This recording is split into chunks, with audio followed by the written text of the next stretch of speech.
Here I have Umidigi A3S, and today I'm going to show you how to clear browsing data on this device. So first of all, you have to open your browser, then you have to tap here, go to the history section. Here you have to select clear browsing data.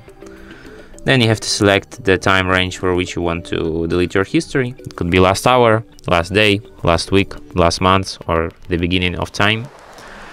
And then you have to select data formats which you want to delete. It could be browsing history, cookies inside data, cached images and files. And then you just tap clear data and the history will be cleared. And that's it. Thanks for watching. If you find this tutorial useful, don't forget to hit that like button and subscribe to our channel.